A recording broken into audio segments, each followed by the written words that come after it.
قرآن بھی اس بات کا ثبوت دیتا ہے کہ نبیوں کی وحی میں شیطان کو دخل نہیں ہے. تو نبی علیہ السلام کو بھی کئی چیزیں خواب میں دکھائی جاتی تھی, کئی لوگوں کا عذاب دکھایا جاتا تھا. یہ آپ کو کتاب التعبیر چیپٹر پورا ملے گا اس کے اندر صحیح بخاری میں, تقریباً 60 احادیث خوابوں پہ ملیں گی, اور تقریباً آپ کو 90 کے قریب احادیث کتاب الرؤیا چیپٹر صحیح مسلم کا اس میں ملیں گی. اور آپ کو مشکات میں بھی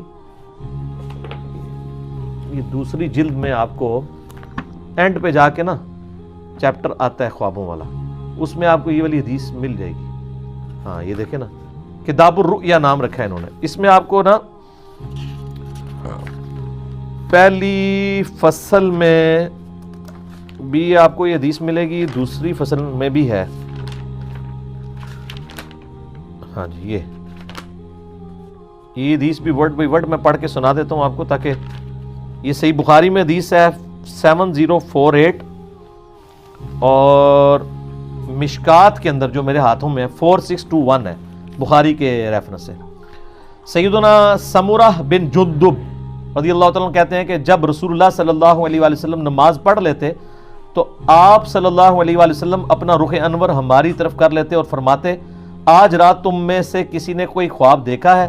راوی کہتے ہیں کہ اگر کسی نے خواب دیکھا ہوتا تو وہ آپ علیہ السلام سے بیان کرتا اور آپ صلی اللہ علیہ وآلہ وسلم جو اللہ چاہتا اس کی تعبیر بیان فرما دیتے. نبی علیہ السلام کی خواب کی تعبیر بیان کی ہوئی تو اتھینٹک ہے, باقی تو اندازہ ہی ہے نا. تو پھر آپ صلی اللہ علیہ وآلہ وسلم نے ایک روز ہم سے پوچھا کیا تم میں سے کسی نے کوئی خواب دیکھا ہے؟ ہم نے عرض کیا نہیں.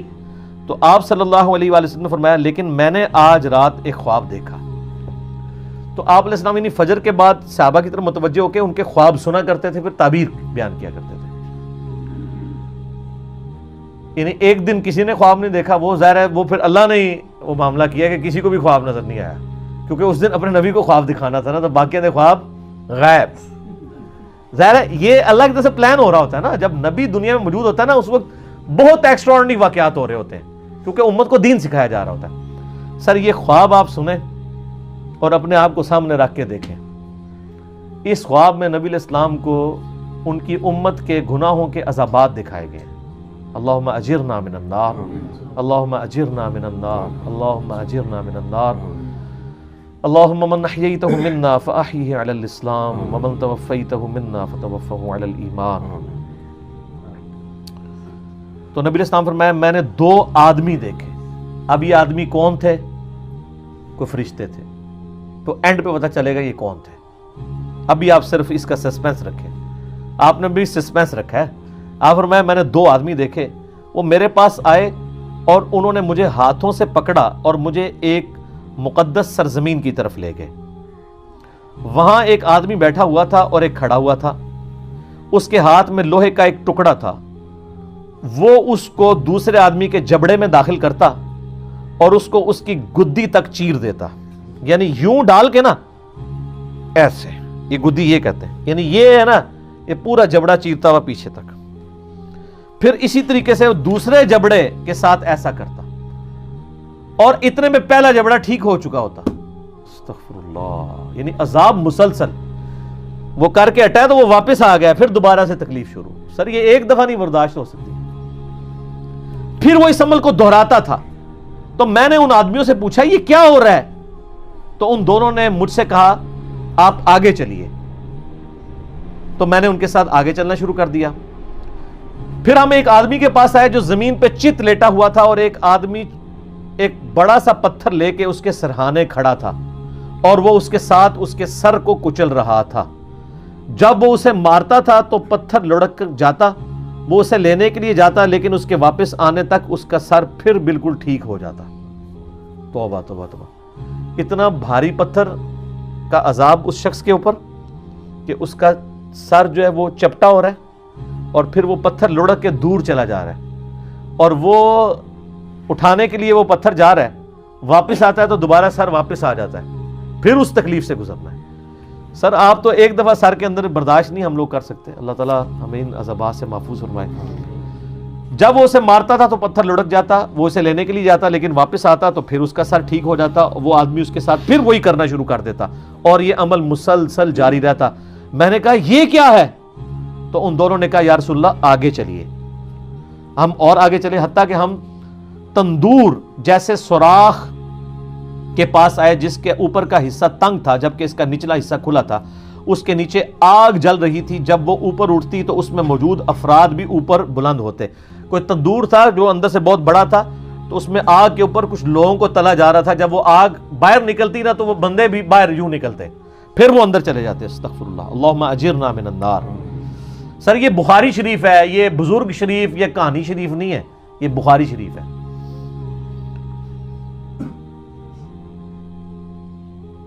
اس کے نیچے آگ جل رہی تھی. جب وہ اوپر اٹھتی تو اس میں موجود افراد کو بھی اوپر بلند کرتی حتیٰ کہ ایسا لگتا کہ وہ اس سے نکل جائیں گے, اور جب وہ نیچے بیٹھنے لگتی تو وہ واپس چلے جاتے. اور میں نے اس تندور میں چند مردوں اور عورتوں کو ننگی حالت میں عذاب میں مبتلا دیکھا جن کے کپڑے نہیں تھے. میں نے کہا یہ کون لوگ ہیں؟ ان دونوں نے کہا یا رسول اللہ آگے چلے. ہم پھر چلے حتیٰ کہ ہم خون کی ایک نہر کے پاس پہنچے. وہاں نہر کے سامنے پتھر ہیں. وہ شخص جو نہر میں ہے جب وہ باہر نکلنے کا ارادہ کرتا تو باہر کنارے پر کھڑا آدمی اس کے منہ پر پتھر پھینکتا, اس سے وہ پھر پہلی جگہ پر واپس پہنچ جاتا. یعنی وہ جو خون کی نہر میں عذاب ہو رہا تھا نا اس بندے کو, وہ جب اس سے نکلنے کی کوشش کرتا تو ایک باہر بندے کی ڈیوٹی لگی تھی, وہ اس کو پتھر مارتا, اس کے منہ پہ لگتا, پھر وہ وہاں جا کے گرتا, پھر وہ کنارے سے دور ہو جاتا. وہ جب بھی نکلنے لگتا اس کے منہ پر پتھر مار دیا جاتا, پھر وہ واپس چلا جاتا. میں نے کہا یہ کیا ہے؟ تو ان دونوں نے کہا یا رسول اللہ آگے چلیے. ہم آگے چلے حتیٰ کہ ہم سرسب شداب باغ میں پہنچ گئے. اس میں ایک بڑا سا درخت تھا اور اس کے تنے کے پاس ایک عمر رسیدہ شخص اور کچھ بچے تھے, اور درخت کے قریب ایک آدمی تھا. اس کے آگے آگ تھی جسے وہ جلا رہا تھا. وہ مجھے درخت پر لے گئے. انہوں نے مجھے درخت کے وسط میں ایک گھر میں داخل کیا. میں نے اس سے خوبصورت گھر کبھی زندگی میں نہیں دیکھا. اس میں بوڑھے, مرد, نوجوان, خواتین اور بچے سب تھے. پھر وہ مجھے وہاں سے باہر لے کر آئے اور درخت پر لے چڑھے اور مجھے اس سے بھی زیادہ بہترین خوبصورت گھر دکھایا. اس میں بھی بوڑھے اور جوان تھے. میں نے ان دونوں سے کہا تم رات بھر مجھے لیے پھر رہے ہو, مجھے یہ تو بتاؤ جو کچھ میں نے دیکھا ہے وہ کیا تھا؟ انہوں نے عرض کیا جی ہاں اب ہم آپ کو بتاتے ہیں. یعنی وہ سارے منظر دکھا کے نا نبی علیہ السلام فرمایا کہ بھی اتنا کچھ مجھے دکھایا, مجھے بتاؤ تو صحیح یہ کیا کچھ تھا. تو انہوں نے کہا اب ہم آپ کو بتاتے ہیں. یا رسول اللہ رہا وہ شخص جس کو آپ نے شروع میں دیکھا تھا کہ اس کے جبڑے کو چیرا جا رہا تھا, تو وہ شخص وہ تھا جو دنیا میں جھوٹ بولا کرتا تھا اور پھر وہ جھوٹ آگے نقل کیا جاتا تھا حتیٰ کہ وہ آفاق تک پہنچ جاتا تھا. یہ جو کچھ آج کل ہمارے سیاستدان کر رہے ہیں, سوشل میڈیا کے اوپر آ کے دوسرے پولیٹیکل لیڈر کو ڈی فیم کرنے کے لیے جھوٹ بول دیتے ہیں. اسی طریقے سے علماء بھی کرتے ہیں, کسی کو بدنام کرنے کے لیے اس کے اوپر جھوٹے. یعنی میں تو اس سے سفر کر رہا ہوں, میرے اوپر کلپ چڑھائے ہوئے ہیں انجینئر محمد علی مرزا کا دعوی نبوت, نعوذ باللہ. ہم اندازہ کریں, یعنی یہ وہ لوگ کلپ چڑھا رہے ہیں جن کے بزرگوں نے اپنے ناموں کے کلمے پڑھائے ہوئے ہیں. ایک غریب اتو بدتمیز, اور جو ان کو ننگا کر رہا ہے اس کو کہہ رہے ہیں دعوی نبوت. تو یہ ان کا عذاب ہے, یعنی یہ علماء کا عذاب ہے. تو یہ سب سے زیادہ جھوٹ کون بول رہا ہے, جھوٹا دین کون بیان کر رہا ہے؟ اس لیے بخاری مسلم حدیث ہے جس نے میری طرف جھوٹی حدیث منسوب کی وہ اپنا مقام دوزخ میں دیکھ لے. اور صرف دوزخ کے پھیرا نہیں لگنا, اے عذاب ہونا ہے کہ یہ جبڑا چیر کے ادھر اور یہ والا ادھر. اچھا, پہلا عذاب بتا دیا. یا رسول اللہ آپ نے اس کے بعد جو منظر دیکھا وہ قیامت تک اس کے ساتھ کیا جائے گا. یعنی وہ جبڑے قیامت تک, یعنی اس سے یہ بھی پتا چل گیا کہ عالم برزخ اور قبر کا عذاب بھی برحق ہے. قیامت تک کیا جائے گا یہ عذاب, ابھی قیامت قائم نہیں ہوئی. وہ آدمی جو آپ نے دیکھا کہ اس کا سر کچلا جا رہا تھا, یعنی وہ بھاری سا پتھر تھا اس کے سر پہ ڈالا جاتا ہے. سر یہ مسلمانوں کی اکثریت ہے. یہ وہ شخص تھا جس نے قرآن کا علم سیکھا لیکن اس کی نہ تو راتیں قرآن کے مطابق تھیں نہ دن کے اعمال قرآن کے مطابق تھے. پورے کا پورا دین ہی کور ہو گیا. اور یہ تو اس کے لیے ہے جس نے قرآن سیکھا, اور جس نے قرآن کو سیریس لے کے سیکھا بھی نہیں ہے. یہ تو وہی ہے نا کہ ماں باپ کو اف تک مت کہو, اور جو گالیاں دیتا ہے ماں باپ کو اس کا کوئی سوچ سکتا ہے؟ اور اس میں بھی ظاہر ہے کہ یہ قرآن کا علم سیکھ کے نہ دن کے مطابق عمل نہ رات کے مطابق. تو اس میں بھی اولین مخاطب وہ علماء ہیں جو ڈگریوں والے دعویٰ کرتے ہیں ہم نے دین کا علم حاصل کیا ہے, خود عمل نہیں کرتے, وہ بھی شامل ہے. یا رسول اللہ ان کے ساتھ بھی یہ سلوک قیامت تک جاری رہے گا. آپ نے جو سراغ میں دیکھا کہ وہ ننگی عورتیں اور مرد عذاب میں مبتلا تھے, وہ تھے جو دنیا میں زنا کیا کرتے تھے، زانیوں کی سزا، ولیعوذ باللہ۔ پھر آپ نے جس نہر میں دیکھا کہ وہ شخص ڈبکیاں کھا رہا تھا خون کی نہر میں، وہ سود خور تھا، استغفر اللہ۔ پھر آپ نے درخت کے تنے کے ساتھ جس بزرگ کو دیکھا وہ حضرت ابراہیم علیہ السلام تھے، اور ان کے ارد گرد جو بچے تھے وہ لوگوں کی اولاد تھی۔ جو شخص آگ جلا رہا تھا وہ جہنم کا داروغہ یعنی سیدنا مالک علیہ السلام تھے، اور پھر جس پہلے گھر میں آپ داخل ہوئے وہ عام مومنین کا گھر تھا، رہا یہ گھر تو یہ شہداء کا گھر ہے، اور میں جبرائیل ہوں اور یہ میکائیل ہے۔ وہ دو بندے کون تھے؟ جبرائیل اور میکائیل علیہم السلام۔ اور آپ صلی اللہ علیہ وسلم اپنا سر اٹھائیں، جب میں نے سر اٹھایا تو میرے اوپر بادلوں کی مانند تھا۔ ان دونوں نے کہا یہ آپ کی منزل ہے، یعنی وہ ایک محل دکھایا گیا۔ میں نے کہا مجھے چھوڑ دو، میں اپنی منزل میں داخل ہو جاؤں۔